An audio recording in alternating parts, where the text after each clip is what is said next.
Le vrombissement des annonces de vol se mêlait au cliquetis des roulettes de valises sur le carrelage brillant. La foule se pressait. Un balai incessant de voyageurs dans le vaste hall de l'aéroport. Certains arboraient le sourire d'un nouveau départ. D'autres les larmes d'un adieu. Mais pour moi, cet endroit n'était qu'un immense espace vide, assourdissant de bruit. Je me tenais là, n'attendant personne, ne partant nulle part. J'observais simplement le chaos qui tourbillonnait autour de moi. Tel un spectateur dans un théâtre dont l'histoire m'était étrangère. C'est à cet instant précis que mon regard s'est figé sur une silhouette élancée. Il sortait de la porte des arrivées, se détachant de la foule. Ses cheveux d'un noir de jais étaient parfaitement coiffés. Il portait une chemise simple mais qui semblait coûteuse. Un pantalon de ville ajusté et des chaussures en cuir d'un brillant impeccable. Chacun de ses pas était assuré, empreint d'une confiance totale. D'une main, il tirait une grande valise. De l'autre, il tenait un téléphone collé à son oreille, parlant d'une voix calme et égale. Son regard perçant balayait les alentours, comme s'il cherchait quelqu'un. Mon cœur a cessé de battre. Le temps a semblé s'arrêter. Les bruits environnants s'évanouir. Seule son image demeurait, nette et précise. Adrien. Mon fils. 20 ans sans le voir. Il avait tant grandi. Le petit garçon que je serrais dans mes bras était devenu un homme d'une élégance saisissante. Son visage était un mélange parfait de mes traits et de ceux de son père. Mais ce regard froid, il me transperçait le cœur. J'ai eu une envie irrépressible de courir vers lui. De crier son nom. De le serrer fort pour rattraper tout ce temps perdu. Mais mes jambes étaient lourdes. Comme clouées au sol. Je n'avais pas ce droit. Je n'avais aucun droit. Au moment où il a levé la tête dans ma direction, je me suis détournée brusquement. Le cœur battant à tout rompre. Je me suis caché le visage, me faufilant rapidement dans la foule. Terrifiée à l'idée que nos regards se croisent. Terrifiée de voir la haine dans ses yeux. J'ai continué à marcher sans me retourner. Je le savais. Je n'avais plus le droit de troubler sa vie. 3 jours plus tôt. Le soleil matinal filtrait par la petite lucarne de ma chambre. Une chambre de bonne. Minuscule. Avec juste un lit. Une vieille armoire et une petite table. C'était exigu. Mais chaque chose était à sa place. Propre et ordonnée. Je me suis levée. J'ai plié ma couverture par habitude. Puis j'ai ouvert la fenêtre. L'air frais du matin est entré, emportant avec lui l'odeur de la rue et de la vie qui s'éveillait. De ma fenêtre, je voyais les toits de zinc des immeubles parisiens, les fils électriques enchevêtrés et j'entendais le bruit des scooters qui passaient déjà. C'était mon monde. Un petit monde dans lequel je vivais depuis près de 20 ans. Je me suis préparée en silence. Une douche, un t-shirt uni et un pantalon en toile. Ma routine était immuable. Comme une horloge qui avance avec une précision infaillible. Rien d'excitant. Aucun changement. Et c'est exactement ce que je voulais. Le calme ennuyeux était ma meilleure armure. Après un petit déjeuner simple, composé d'un morceau de pain et d'un café noir, j'ai verrouillé ma porte et descendu l'escalier de service étroit. Le soleil se faisait plus intense, l'air plus lourd. J'ai marché sur le trottoir familier. Passant devant les boutiques qui ouvraient leurs portes. Les écoliers en groupe qui discutaient joyeusement. Leur rire et leur sourire m'ont fait penser à lui. S'il avait eu une vie normale, à quoi ressemblerait-il aujourd'hui? J'ai chassé cette pensée. C'était une pensée dangereuse. Penser à ce qui n'aurait jamais pu être ne faisait que raviver la douleur. Je suis rapidement arrivé à destination, un petit bistrot de quartier avec une enseigne en bois vieilli, chez Tante Jeanne. L'odeur réconfortante de l'ail et des oignons qui ruisselaient est venue me chatouiller les narines. Tante Jeanne, la propriétaire, une femme rondelette et bienveillante, était en train de disposer des chaises sur la terrasse. En me voyant, elle m'a offert un large sourire. Hélène, tu es matinale. Tu veux manger quelque chose? Je lui ai souri en retour. Bonjour Jeanne. Non merci. J'ai déjà déjeuné. Très bien. Alors? En cuisine. Je sens que nous aurons beaucoup de commandes aujourd'hui. Je suis entrée dans la petite cuisine à l'arrière. Tout était rangé comme je l'avais laissé la veille. J'ai enfilé mon tablier. Me suis lavé les mains et j'ai commencé à émincer les légumes. À préparer les ingrédients. Mes mains bougeaient automatiquement. Pendant que mon esprit s'efforçait de rester vide. Jeanne était la seule famille que j'avais. Elle m'avait offert un toit. Un travail et sa gentillesse. Sans jamais me questionner sur mon passé. Elle savait seulement que j'étais arrivée seule de province. Cherchant à refaire ma vie. Cela lui suffisait. Tu as l'air fatiguée? Hélène. Tu as mal dormi? Demanda Jeanne en entrant pour prendre une poêle. J'ai esquissé un sourire. Un peu. Oui. Il a fait chaud cette nuit. C'est vrai? Quelle chaleur. Acquiesça-t-elle. Repose-toi un peu vers midi. Ne te surmène pas. Oui. Jeanne? Ai-je répondu doucement. Vers la fin de la matinée. Les clients ont afflué. J'étais absorbée par mon travail en cuisine. Sans avoir le temps de penser. Le son de la spatule contre la poêle. Les commandes criées. Les conversations des clients couvraient le bruit dans ma tête. J'aimais ces moments où je n'étais que Hélène. L'aide cuisinière. Pas de passé. Pas de futur. Seulement le présent et des plats à préparer à temps. Puis, dans l'après-midi, le service s'est calmé. Jeanne m'a dit d'aller m'asseoir et de manger. Je me suis servi une assiette simple et je me suis installée à une petite table dans un coin. Pendant que je mangeais, j'ai sorti mon vieux téléphone pour lire les actualités.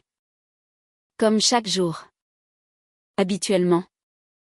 Je ne regardais que des recettes ou des nouvelles générales. Mais un titre a attiré mon attention. L'héritier des milliards? Adrien Monclerc? De retour à Paris pour prendre la tête de Monclerc Immobilier. Mon doigt, qui s'apprêtait à faire défiler l'écran, s'est figé. Mon cœur s'est mis à battre la chamade dans ma poitrine. J'ai cliqué sur l'article. Comme une automate. Sur la photo. C'était le même jeune homme que j'avais vu à l'aéroport. Il se tenait au milieu d'une nuée de journalistes. Sous une pluie de flash. Son visage était impassible. Son regard perçant et puissant. À ses côtés se tenait une femme d'un certain âge. Vêtue d'un tailleur de soie coûteux. Madame Geneviève Monclerc. Mes mains se sont mises à trembler. La cuillère a failli tomber de ma main. L'article relatait ses succès. Ses études brillantes dans les plus grandes écoles de commerce à l'étranger. Sa vision stratégique et sa préparation pour succéder à la tête de l'empire immobilier familial. Tout cela clamait. Le louait comme la nouvelle étoile montante. Monclerc. Le nom que j'avais failli porter. Le nom qui m'avait tout pris. Et le nom de mon unique fils. Les images du passé ont refait surface. L'image d'un petit garçon en lange. L'odeur douce de la poudre pour bébé. Et la promesse que je lui avais murmurée à l'oreille. La dernière nuit où nous étions ensemble. Maman t'aimera toujours. Quoi qu'il arrive. Une larme a coulé sur l'écran du téléphone sans que je m'en rende compte. Je l'ai essuyée à la hâte. Regardant autour de moi. De peur que quelqu'un ne me voie. Heureusement, Jeanne était occupée à encaisser un client. J'ai essayé de respirer profondément. De me dire de rester calme. C'était le passé. C'était fini. Il était dans un monde bien trop élevé pour que je puisse l'atteindre. Il avait une belle vie. Un avenir brillant. Mon absence dans sa vie était la meilleure chose qui pouvait lui arriver. J'ai tenté de continuer à manger. Mais tout avait un goût amer. J'ai continué à lire l'article. Me torturant moi-même. Jusqu'à la dernière ligne. Celle qui a fait s'arrêter mon cœur. Montclair Immobilier organisera une réception de bienvenue officielle ce vendredi soir à l'hôtel Le Grand Palais. Afin de présenter Monsieur Adrien Montclair à ses partenaires et aux personnalités du monde des affaires. Vendredi. C'était dans 3 jours. L'hôtel Le Grand Palais. Un lieu de luxe où je ne mettrai jamais les pieds. Une réception de bienvenue pour lui. Une pensée a traversé mon esprit. Une pensée folle et dangereuse que j'avais réprimée pendant toutes ces années. Je veux le voir. Je veux le voir encore une fois. Juste une fois. Le voir de loin. Cela me suffirait. Hélène. La voix de Jeanne m'a fait sursauter. Qu'est-ce qui t'arrive? Tu es dans la lune? Tu ne manges même plus? Dit-elle en s'approchant. L'air inquiet. J'ai rapidement éteint l'écran de mon téléphone et l'ai posé face contre table. Rien. Jeanne. J'ai un peu mal à la tête. Oh. Ma pauvre. Va prendre un cachet et repose-toi un peu dans l'arrière-boutique. Je m'occupe du reste. Non. Ça va. Ça va mieux. Ai-je refusé d'une voix faible. Je ne pouvais pas laisser mes problèmes personnels importuner Jeanne. Je me suis levée. J'ai débarrassé mon assiette à peine touchée. Et je suis retournée en cuisine. Mais cette fois, mon esprit n'était plus au travail. Il flottait vers cet hôtel de luxe. Vers cette réception. Et vers le visage de ce jeune homme que je ne pouvais appeler, mon fils, que dans mon cœur. Le lendemain matin, je suis arrivée au travail avec des cernes sous les yeux. L'esprit toujours obsédé par Adrien et la réception de vendredi. J'ai essayé d'agir le plus normalement possible. Mais Jeanne a tout de suite remarqué que quelque chose n'allait pas. Hélène? Tu as des soucis? Tu peux tout me dire? Tu sais? A-t-elle demandé alors que nous préparions les ingrédients côte à côte. J'ai hésité un instant. Voulant déverser tout le chagrin de mon cœur. Mais je ne pouvais pas. Je ne voulais pas l'entraîner dans mon sombre passé. Non. Rien de grave? Jeanne? Ai-je répondu d'une voix lasse. C'est juste. Un parent éloigné que je n'ai pas vu depuis très longtemps. Il organise une grande fête. J'ai choisi de mentir à nouveau. Un mensonge teinté d'une once de vérité. Jeanne a hoché lentement la tête. Et tu aimerais y aller? Oui. J'aimerais juste le voir de loin. Mais je ne pourrai jamais entrer dans une telle réception. Ma voix était empreinte d'une tristesse involontaire. Jeanne m'a regardée avec compassion et a posé une main sur mon épaule. Si c'est si important pour toi, il faut essayer. Ces mots ont allumé une petite lueur d'espoir en moi. Mais comment? Jeanne? Ils ne laisseront jamais entrer quelqu'un comme moi. Jeanne a réfléchi un instant. Puis ses yeux se sont illuminés. J'ai une amie. Sylvie. Elle est gouvernante générale à l'hôtel Le Grand Palais. Mon cœur s'est emballé. Vraiment? Jeanne? Bien sûr. Je vais l'appeler. Peut-être qu'ils ont besoin d'aide supplémentaire pour ce soir-là. L'idée semblait presque trop parfaite. Si je pouvais entrer en tant que serveuse ou aide en cuisine, je pourrais voir Adrien sans que personne ne me soupçonne. Je deviendrais une ombre se déplaçant autour de la fête. Invisible.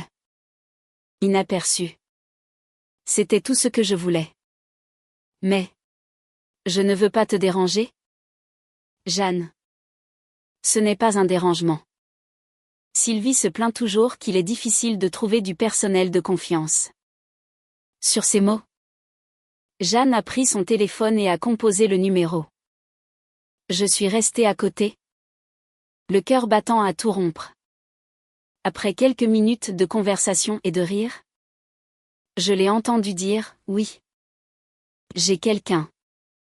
Très travailleuse et fiable. Elle s'appelle Hélène. » Ah oui. C'est vrai? Super. Merci beaucoup. Sylvie. Elle a raccroché et s'est tournée vers moi avec un grand sourire. C'est réglé. Sylvie m'a dit qu'une employée du service banquet est tombée malade. Elle cherchait justement quelqu'un pour la remplacer. Tu peux te présenter là-bas à 16h vendredi. Je n'en croyais pas mes oreilles. C'était si facile. Comme si tout avait été arrangé pour moi. J'ai remercié Jeanne encore et encore. Les larmes aux yeux. Merci. Jeanne. Je ne sais pas comment te remercier. Ne t'en fais pas pour ça. Dit-elle en me tapotant le dos. Tu es comme une fille pour moi. Te voir heureuse. C'est tout ce qui compte.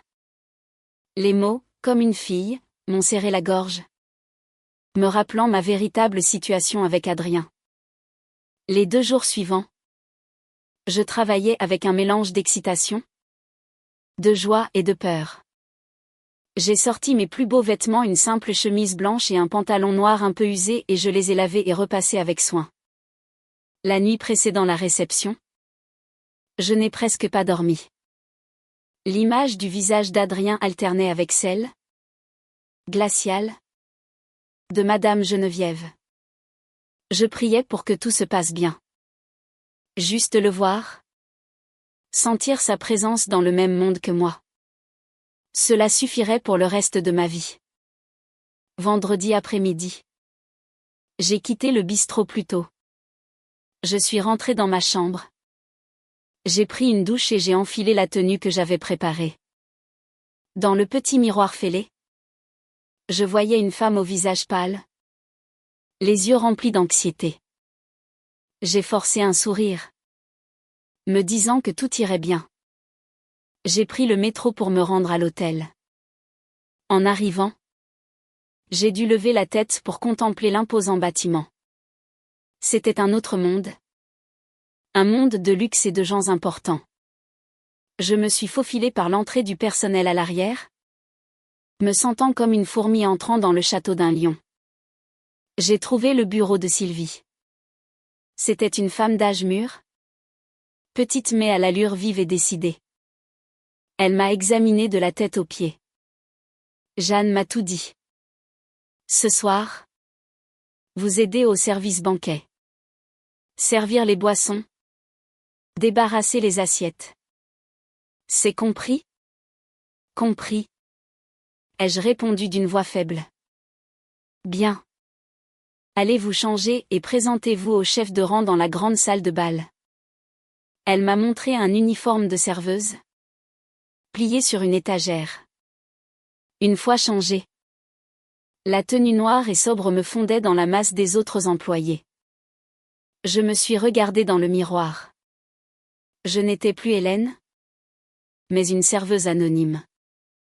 Un sentiment de sécurité a remplacé mon anxiété. En arrivant dans la grande salle de bal, j'ai eu le souffle coupé. Le hall immense était décoré avec une splendeur éblouissante. Des lustres en cristal scintillaient au plafond. Un tapis rouge sang recouvrait le sol. Sur la scène, une grande bannière proclamait « Bienvenue à vous, Monsieur Adrien Monclerc ». Mon cœur s'est à nouveau emballé. Les autres employés s'activaient, mettant tout en place. Le chef de rang nous a réunis pour le briefing, insistant sur l'importance des invités et sur le fait qu'aucune erreur ne serait tolérée. Quand les invités ont commencé à arriver, J'ai pris un plateau de coupe de champagne et j'ai commencé mon service. Je marchais parmi les invités vêtus de leurs plus beaux atours, l'air embaumé de parfums de luxe. Je gardais la tête baissée, évitant les regards. Mais mes yeux scrutaient sans cesse l'entrée, attendant l'arrivée d'une seule personne. Et puis, il est arrivé. Un murmure a parcouru la foule près de l'entrée. La silhouette grande et élégante d'Adrien est apparue, avec Madame Geneviève à son bras. Il portait un costume bleu nuit sur mesure qui le rendait encore plus impressionnant que sur les photos. Un sourire poli pour les invités qui venaient le saluer. Mais ses yeux restaient froids. J'ai rapidement détourné le regard, terrifiée à l'idée que Madame Moncler me reconnaisse. Je l'avais vue. Enfin. Je l'avais revue en chair et en os. Les larmes menaçaient de couler, mais je les ai ravalées. Ce n'était pas le moment d'être faible. J'ai continué mon service, gardant mes distances mais le cherchant constamment du regard. Je le voyais discuter avec aisance avec de grands hommes d'affaires, lever son verre avec grâce. Chaque geste était gravé dans ma mémoire. À un moment, le maître de cérémonie a invité Adrien à monter sur scène pour dire quelques mots. Les applaudissements ont retenti. Je me suis arrêtée dans un coin, regardant son dos large monter les marches. Il était l'étoile de la soirée. J'étais une ombre invisible. Il a prononcé un bref discours d'une voix grave et puissante, parlant de sa vision pour l'avenir. J'écoutais sa voix. Une voix que je n'avais jamais entendue. Celle d'un homme. Non celle d'un bébé dans mes souvenirs. Après son discours, un groupe de jeunes gens de son âge l'a rejoint. Ses amis proches. Apparemment. Des rires fusaient de leur groupe. Puis j'ai entendu une question qui a glacé mon sang. Alors? Tu restes pour de bon? Cette fois? Ou tu vas bientôt retourner voir ta mère à l'étranger? A lancé l'un d'eux. Sans y penser. Le silence s'est fait autour d'Adrien. Le sourire sur son visage a disparu. Je n'ai pas de mère? A-t-il répondu d'une voix glaciale et tranchante. Cette femme m'a abandonné avant même que je puisse m'en souvenir. Ne parlez plus jamais d'elle. Ces mots ont été comme un coup de marteau en plein cœur. La douleur était si vive que j'avais du mal à respirer. Le plateau dans mes mains a tremblé, faisant s'entrechoquer les verres. Je savais qu'on lui avait appris cela. Je savais qu'il n'était pas en faute. Mais entendre ces mots de sa propre bouche a brisé mes dernières défenses. Je ne pouvais que baisser la tête, cachant mon visage dévasté sous mon rôle de serveuse. Le groupe a rapidement changé de sujet. Mais pour moi, le monde venait de s'écrouler. Il n'avait pas de mère. Ces mots résonnaient en boucle dans ma tête. Je me suis réfugiée dans un coin plus discret pour reprendre mes esprits, m'appuyant contre un mur froid.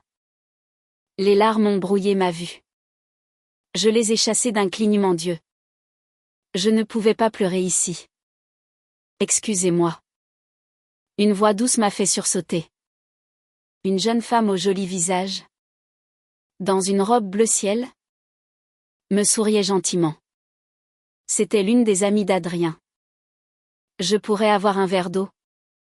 S'il vous plaît? Bien sûr. Madame. Ai-je répondu poliment. Un instant. Je vous l'apporte. Je me suis empressée de m'éloigner, reconnaissante pour cette interruption. J'ai rempli un verre d'eau et suis revenue vers elle. Mais alors que je lui tendais le verre, un autre invité m'a bousculé. J'ai perdu l'équilibre. Le plateau a basculé. Et tout le contenu du verre s'est renversé sur sa magnifique robe. Oh! S'est-elle exclamée. Surprise. Je suis désolée. Pardonnez-moi. Ai-je paniqué? Attrapant des serviettes pour essayer d'éponger les dégâts. Mon cœur s'est serré. J'avais commis une faute impardonnable. Ce n'est rien. Vraiment. A-t-elle dit. Toujours avec douceur. C'est un accident. Mais le bruit avait attiré l'attention. Y compris celle d'Adrien. Il s'est tourné vivement. Voyant l'état de son ami, son visage s'est durci. Il s'est approché d'un pas lourd. Qu'est-ce qui se passe? Chloé? Rien du tout. Adrien? Juste un petit accident. Mais le regard furieux d'Adrien était fixé sur moi. Comment faites-vous votre travail? Vous ne pouvez pas faire attention? Sa voix était froide et agressive. C'était la première fois qu'il me parlait. Mais c'était pour me réprimander. J'étais pétrifiée. Je suis vraiment désolée. Ai-je bégayé? Au moment où j'ai relevé la tête, nos regards se sont croisés. Pendant une fraction de seconde, le temps s'est arrêté. J'ai vu son irritation, son mépris. Pour lui, je n'étais qu'une serveuse maladroite. Pour moi, le voir de si près était tout. Son visage, si clair, si proche, et pourtant si lointain. Adrien? Ne la gronde pas. Ce n'est pas grave. Je vais nettoyer ça aux toilettes, a dit Chloé, me tirant de ma torpeur. Adrien l'a regardé avec inquiétude, puis s'est tourné de nouveau vers moi. Son regard plus glacial que jamais. Dégagez de ma vue, a-t-il sifflé entre ses dents. Et que je ne vous revois plus. Ces mots étaient des couteaux invisibles qui poignardaient mon cœur déjà meurtri. J'ai hoché la tête, incapable de dire un mot. Et je me suis éloignée, tel un fantôme, retournant vers les zones de service. Je me suis effondrée sur le sol dans le vestiaire du personnel, sanglotant en silence, le corps secoué de spasmes. Sa voix, son regard, ses mots, c'était trop cruel. Je ne lui en voulais pas. Je m'en voulais à moi-même. À mon destin. Je n'aurais jamais dû venir. Ma présence ne lui causait que du tort. Comme Madame Geneviève me l'avait dit autrefois. Cette pensée m'a fait sursauter. Je devais partir. Avant que quelqu'un d'autre ne me voie. Surtout elle. Mais il était trop tard. En ouvrant la porte, je me suis retrouvée face à face avec elle. Madame Geneviève se tenait là. Les bras croisés. Le regard indéchiffrable. Vous osez encore vous montrer? Hélène. Sa voix était plate, mais chargée de menaces. Elle se souvenait de moi. Je suis juste venue travailler. Ai-je réussi à articuler? Elle a eu un sourire méprisant. Travailler? Ou vous immiscer dans la vie d'Adrien? Je pensais que notre accord était clair il y a 20 ans. Vous ne deviez plus jamais apparaître. Je ne voulais pas. Je voulais juste le voir. De loin. De loin. A-t-elle raillé? Provoquer un incident pour qu'il soit obligé de vous remarquer? Vous appelez ça de loin? Elle savait tout. La peur m'a envahi. C'est mon dernier avertissement? Hélène? A-t-elle dit en me fixant. Partez. La vie d'Adrien est parfaite. Ne soyez pas un poids mort pour lui. Si vous vous obstinez, je serai obligée de lui raconter. Quel genre de femme est réellement sa mère? Sa menace faisait référence à l'accident du passé. Le levier qu'elle avait utilisé pour me forcer à partir. Non. Ai-je crié. S'il vous plaît. Ne faites pas ça. Je vais partir. Maintenant. Je ne reviendrai plus jamais. Je vous en supplie. Ne détruisez pas son avenir. Elle m'a regardé sans la moindre trace de pitié. C'est bien que vous compreniez. Maintenant, partez. Elle a tourné les talons et est retournée à la fête, me laissant seule et tremblante. Je savais ce qu'il me restait à faire. Mon espoir était mort. Ma venue ici était une terrible erreur. J'ai vite changé de vêtements. Et j'ai fui l'hôtel sans même demander mon salaire. Dehors, les lumières de Paris me semblaient froides et solitaires. Je marchais sans but. Les mots d'Adrien et de sa grand-mère résonnant dans ma tête. Poids mort. Dégagé de ma vue. Je n'ai pas de mère. Mais alors, une idée a germé. Avant de disparaître pour de bon, je voulais faire une dernière chose pour lui. Non pas en tant que mère, mais en tant que personne qu'il aimait de tout son cœur. Je me suis souvenu d'une chose qu'il adorait quand il était bébé. Des madeleines. Toutes simples. Au beurre et au citron. C'était la seule chose que j'avais eu le temps de lui préparer. Et il semblait les adorer. Ce souvenir était mon seul trésor. Ma décision était prise. Je n'allais pas partir en victime brisée. Je lui ferais ses madeleines. Un cadeau d'adieu. Le dernier lien entre nous. J'ai essuyé mes larmes et je suis retournée au bistrot de Jeanne. Il était tard. Le restaurant était fermé. Mais je savais où elle cachait le double des clés. J'ai utilisé la cuisine en silence, préparant la pâte avec amour, me remémorant son petit visage barbouillé de miettes, son rire de bébé. Quand les madeleines dorées et parfumées sont sorties du four, je les ai délicatement placées dans une jolie boîte. J'ai tout nettoyé et je suis repartie. J'ai pris un taxi pour retourner à l'hôtel. Mon cœur battait fort. Non pas de peur, mais de détermination. Je ne pouvais plus entrer. J'ai attendu près de la sortie du personnel et j'ai abordé un jeune employé qui avait l'air gentil. Excusez-moi. Ai-je dit doucement. Je suis une amie d'une employée qui est tombée malade.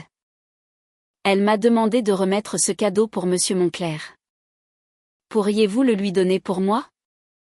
J'ai inventé un autre mensonge, lui glissant un billet pour le remercier.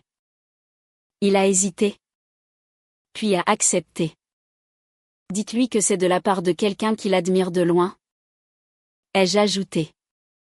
Il a pris la boîte et est rentré. J'ai regardé jusqu'à ce qu'il disparaisse.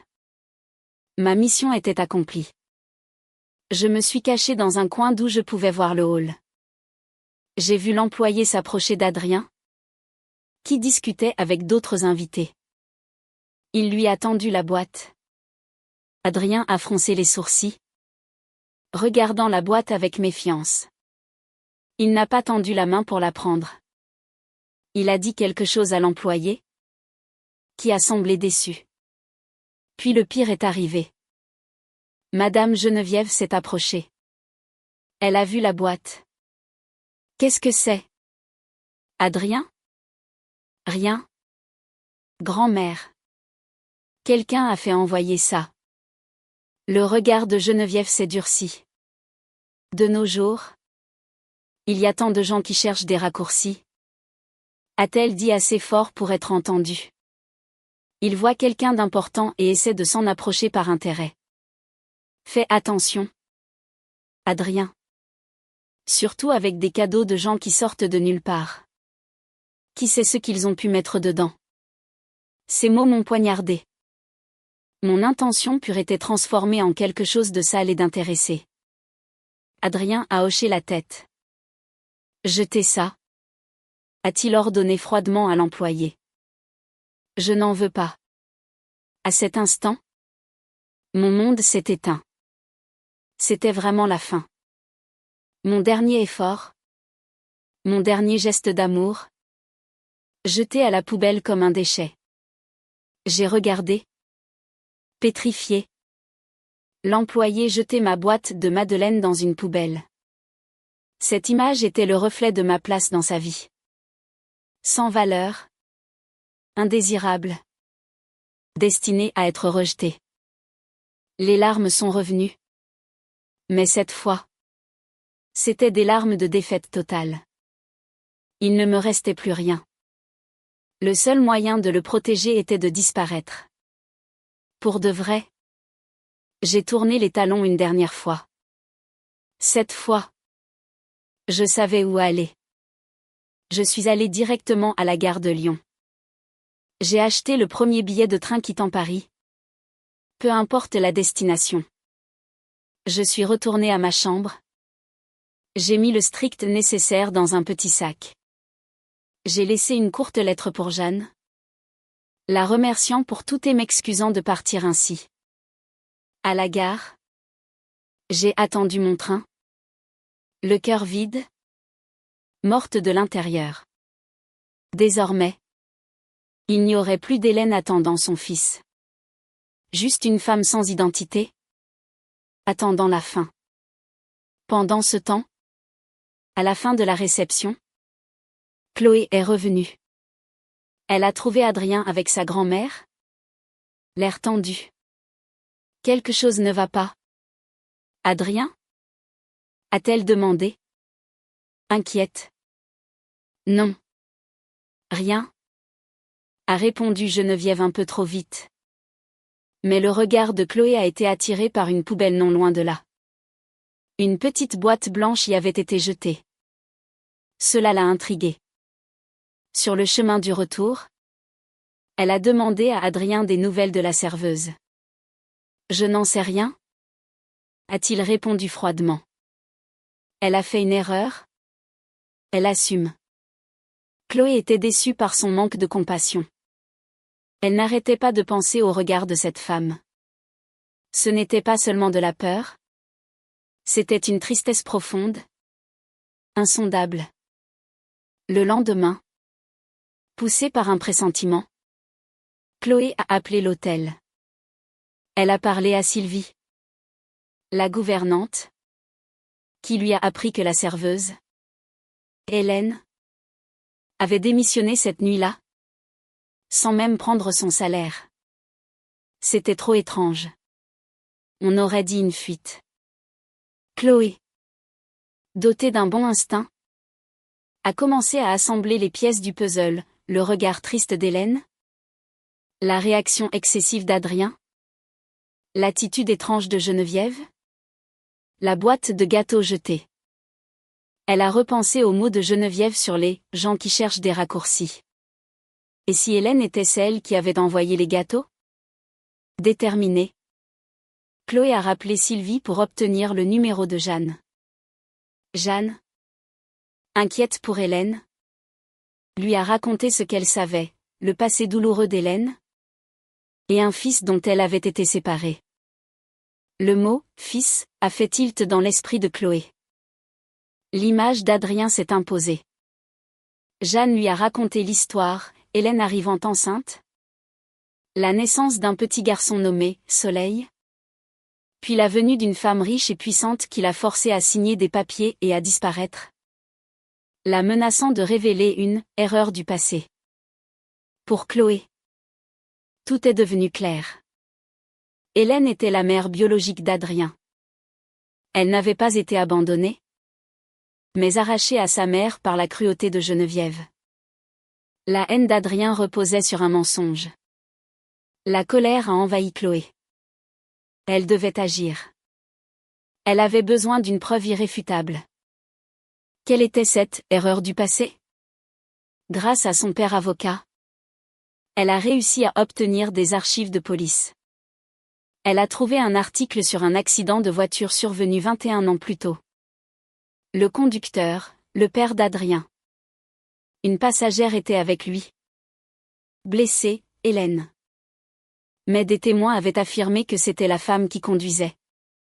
Et qu'il y avait eu un échange de places rapide avant l'arrivée de la police. L'affaire avait été étouffée. Le puzzle était complet.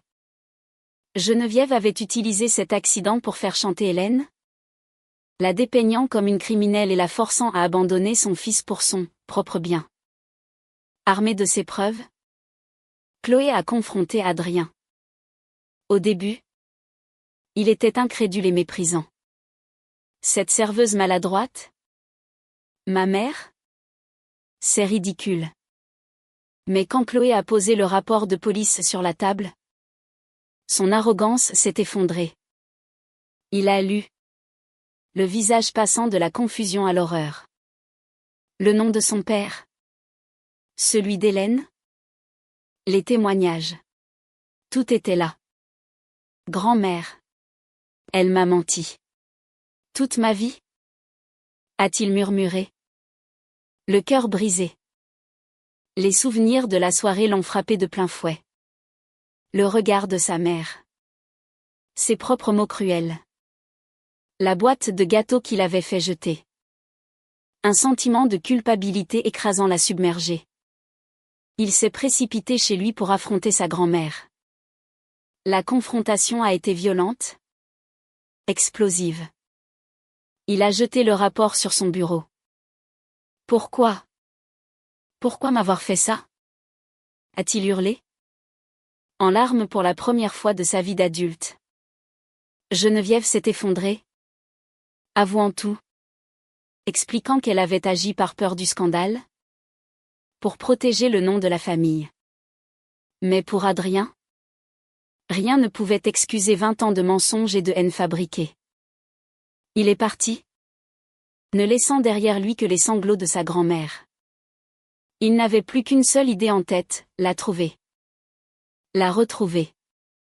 Et lui demander pardon. Avec l'aide de Chloé. La recherche a commencé. Ils sont retournés voir Jeanne, qui leur a donné l'adresse de la vieille carte d'identité d'Hélène. C'était une maison abandonnée dans un petit village de province.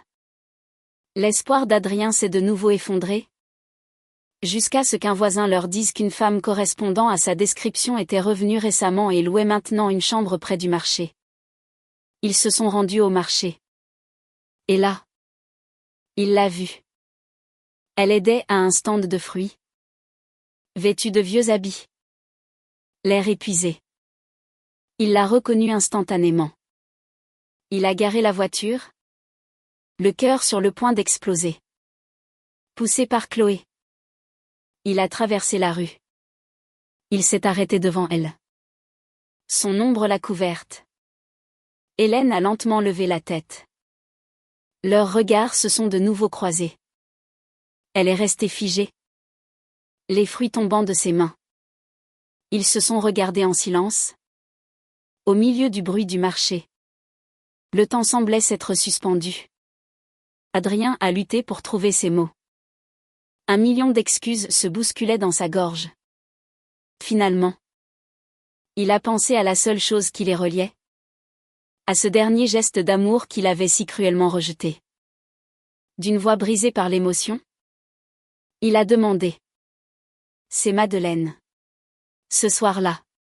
Pourriez-vous m'en refaire? S'il vous plaît?